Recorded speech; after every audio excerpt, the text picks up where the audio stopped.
अर्ध्या रात्री अचानक चाचीचा माझ्या फोनवर कॉल आला. त्यांनी सांगितलं की त्यांच्या कमरेला खूप जोरात वेदना होत आहेत आणि म्हणून मला त्यांनी त्यांच्या कमरेवर हलकीशी मालिश करून द्यायला सांगितलं. मी त्यांच्या खोलीत पोचलो.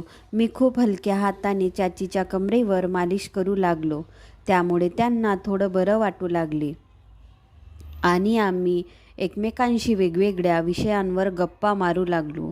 चाचीने विचारलं, सोनू तुला काय काय गोष्टीचा छंद आहे? मी सांगायला लागलो, मला बाहेरच्या ॲक्टिव्हिटीज खूप आवडतात. क्रिकेट खेळणं, गाणं म्हणणं आणि घोडेस्वारी हे माझे आवडते छंद आहेत. मी चाचीकडून विचारलं, आणि तुम्हाला काय काय आवडतं? त्या हसून त्यांच्या आवडीनिवडी सांगू लागल्या. अचानक चाची उठून बसल्या आणि म्हणाल्या, सोनू घोडेस्वारी तर मलाही खूप आवडते. मी म्हणालो, वा, हे तर खूप छान आहे. पण त्यानंतर चाची काहीतरी वेगळ्याच नजरेनं माझ्याकडे पाहू लागल्या. त्यांच्या त्या नजरेनं मला थोडं विचित्र वाटलं. माझ्या अंगात एक विचित्र भावना निर्माण झाली. आम्ही दोघांमध्ये क्षणभर गूढ शांतता पसरली होती. आम्ही काही वेळ एकमेकांकडे बघत राहिलो. माझ्या चाची वयाने लहान होत्या आणि मी खूपच देखण्या. त्यांची अशी वागणूक पाहून माझ्या मनात अस्वस्थता निर्माण झाली होती. त्या क्षणी मी पूर्णपणे गोंधळलो होतो. माझं नाव सोनू आहे. मी 21 वर्षाचा एक देखणा आणि उमदा तरुण आहे. माझं शालेय शिक्षण पूर्ण झाल्यावर वडील माझ्यासाठी एक चांगल्या कॉलेजचा शोध घेऊ लागले. अशातच एक दिवस माझ्या चुलत्यांचा, जे दुसऱ्या शहरात राहतात, वडिलांना फोन आला. त्यांनी सर्वांची विचारपूस केली आणि त्यानंतर एक अशी बातमी दिली की ऐकून आम्ही सगळे चकित झालो. चुलत्यांनी सांगितलं की त्यांनी दुसऱ्यांदा लग्न केलं आहे. खरं तर त्यांचं पहिलं लग्न 10 वर्षापूर्वी झालं होतं. पण काही वर्षांनी चुलते आणि चुलती यांच्यात वारंवार वाद व्हायला लागले. घरच्यांनी त्यांना खूप समजवण्याचा प्रयत्न केला, मात्र चुलती यांना चुलत्यांसोबत राहायचं नव्हतं.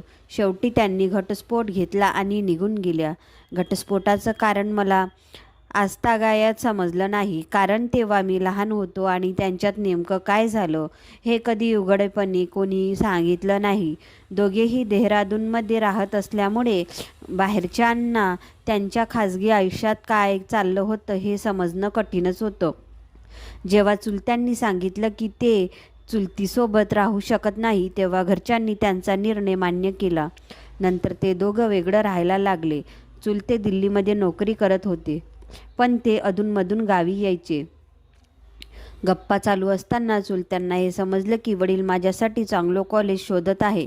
ते म्हणाले, देहरादूनमध्ये एकाहून एक उत्तम कॉलेज आहे, सोनूला इथेच पाठव. खरं तर मी त्याला बोलवायचं ठरवलं होतं, कारण माझं नुकतंच दुसरं लग्न झालं आहे आणि मी माझी पत्नी नंदिनीला या शहरात एकटी सोडू शकत नाही. सोनू इथे आला तर कॉलेजमध्ये शिक्षणही घेईल आणि नंदिनीच्या सोबतही होईल. त्यामुळे मी सुद्धा निश्चितपणे फ्रान्सला जाऊ शकतो.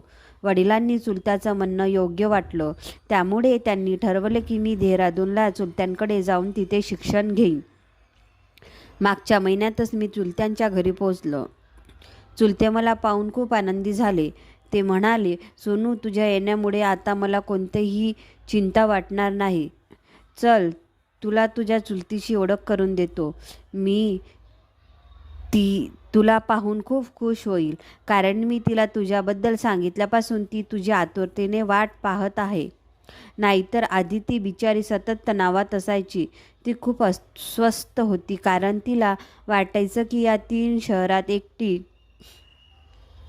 राहील. पण जेव्हा मी तिला तुझ्याबद्दल सांगितलं आणि हेही सांगितलं की तू खूप चांगल्या स्वभावाचा आहेस, तेव्हा ती थोडी स्थिर झाली. नंदिनी ही तुझ्यासारखीच हसतमुख, बोलकी आणि मनमिळावू आहे. मी चुलत्यांच्या घरी पोचलो आणि दरवाजा उघडताच जेव्हा माझी नवी चुलती समोर आली, तेव्हा मी क्षणभर स्तब्ध झालो. त्या वयाने चुलत्यांपेक्षा थोड्याशा मोठ्या होत्या, जवळपास 30 वर्षाच्या, पण सौंदर्याच्या बाबतीत त्या कुठल्याही अभिनेत्रीपेक्षा कमी नव्हत्या. त्यांच्या चेहऱ्यावर एक अलौकिक तेज होते. त्यांचं काळे लांब मोकळे केस हवेवर हलत होते आणि मी क्षणभरासाठी भान हरपून त्यांच्याकडे पाहत राहिलो. तेवढ्यात चुलत्यांनी मला हाक मारून भानावर आणलं. सोनू, ही तुझी चुलती आहे, भेटशील नाही का? मी पटकन नमस्कार केला आणि घरात आलो. चुलती माझ्यासाठी नाश्त्याची तयारी करू लागल्या, पण माझं लक्ष पुन्हा पुन्हा नकळत त्यांच्याकडे जात होतं. मी मनात विचार करू लागलो, इतक्या सुंदर आणि आत्मविश्वासू स्त्रीने चुलत्यांशी लग्न केलं हे खरं आश्चर्य होतं. नाश्ता झाल्यावर चुलते त्यांच्या पॅकिंगमध्ये गुंतले. त्यांनी मला एक सांगितलं की ते उद्या संध्याकाळी फ्रान्सला जाणार आहेत. त्यांनी मला एक यादी दिली, देहरादूनमधल्या काही चांगल्या कॉलेजची. सोनू, यातलं एखादं कॉलेज निवडून तू प्रवेश घे, असं त्यांनी सांगितलं. मी आनंदाने मान डोलावली. त्यानंतर ते म्हणाले, पाहिलंस ना सोनू, मी इथे केवळ तुझ्यावर विश्वास ठेवून नंदलीना सोडून जात आहे. काही दिवसांपूर्वी नंदिनी पायऱ्यावरून पडली होती. तेव्हा तिच्या स्नायूंना दुखापत झाली आहे. डॉक्टरांनी सांगितलंय की काही महिन्यांपर्यंत वेदना होत राहतील. त्यामुळे तिची काळजी घे आणि ती काही सांगेल ते काम करू दे, कारण सध्या तिचं एकटं तुलाच आधार आहे. मी म्हटलं, तुम्ही काळजी करू नका, चुलतीची सर्वतोपरी काळजी घेईन. दुसऱ्या दिवशी सकाळी चुलते फ्रान्सला रवाना झाले. आता मी आणि चुलती त्या घरात दोघंच उरलो. अजून आम्ही एकमेकांसाठी नवे होतो, त्यामुळे संवाद फारसा नव्हता. पण कॉलेजमध्ये प्रवेश घेऊन मी माझं शिक्षण सुरू केलं. काही नवीन मित्रही झाले. दिवस हळूहळू सुरू झाले आणि आता मी व चुलती एकमेकांशी मोकळेपणाने बोलू लागलो होतो. मी चुलतीला म्हटलं की मला चहा चालेल आणि मग ती तडक माझ्या खोलीकडे वळलो. तेवढ्यात चुलतीने मला थांबवलं. अरे सोनू, कुठं चाललास? मी आता फक्त 10 मिनिटात चहा करते आणि आपण दोघं गच्चीवर जाऊ. बाहेर मस्त थंडी वारा सुटलेला आहे. गच्चीवर फिरत चहा प्यायचा मज्जाच काही और असतो. चुलतीचं बोलणं ऐकून मी थोडा अस्वस्थ झालो, कारण मी जाणवत होतो की माझ्या मनात सध्या काही विचित्र भावना निर्माण होत होत्या, ज्या मला योग्य वाटत नव्हत्या. म्हणून मी एक कारण सांगितलं, चुलती, तुम्हीच गच्चीवर जा, मी अभ्यास करत होतो. हे सांगून मी त्यांच्या उत्तराची वाट न पाहता खोलीत परत गेलो. थोड्या वेळात चुलती माझ्या खोलीत चहा घेऊन आल्या, पण चहा देताना थोडं कप माझ्यावर सांडलं. त्यामुळे त्या घाबरल्या आणि चहा पुसायला लागल्या. त्या क्षणी पुन्हा एकदा माझ्या अंगात अजीबशी भावना उमटली. मी पटकन मागे झालो आणि म्हणालो, काही नाही झालं आहे चुलती, तुम्ही जाऊन विश्रांती घ्या. मी लगेच वॉशरूममध्ये गेलो आणि स्वतःला समजावू लागलो, ती माझी चुलती आहे. वयाने जरी जवळपासची आहे, तरी ती माझ्यासाठी आई समान आहे. मला मनात कोणतेही चुकीचे विचार येऊ द्यायचे नाही. त्याच आठवड्यात आम्ही दोघं शॉपिंगला गेलो. मी काही कपडे घेतले आणि चुलतीनेही. त्या दिवशी मला खात्री झाली की त्याचं खरंच वय 30 वर्षच आहे. बोलता बोलता मी चुलतीला विचारलं, तुमचं आणि चुलत्याचं कसं ओळख झाली? त्या म्हणाल्या, खरं सांगायचं तर तुझ्या चुलत्याने माझा एकदा जीव वाचवला. माझा अपघात झाला होता आणि तेच मला हॉस्पिटलमध्ये घेऊन गेले. तेव्हापासून आमचं ओळख वाढत गेली. मी लहानपणापासून अनाथ आहे. मामीकडे राहत होते, पण त्यांनी माझ्याशी फारच वाईट वागणूक दिली. जेव्हा तुझ्या चुलत्याने मला आधार दिला आणि लग्नाचा प्रस्ताव दिला, तेव्हा मी विचार न करता होकार दिला. आज मी त्यांच्यासोबत खूप सुखी आहे. मी हसून म्हटलं, हो, चुलते खूप चांगले आहे, तुमच्यावर खूप प्रेम करतात आणि तुमची काळजीही घेतात.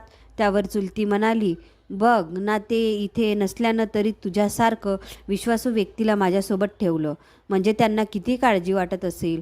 सगळं काही सुरळीत सुरू होतं.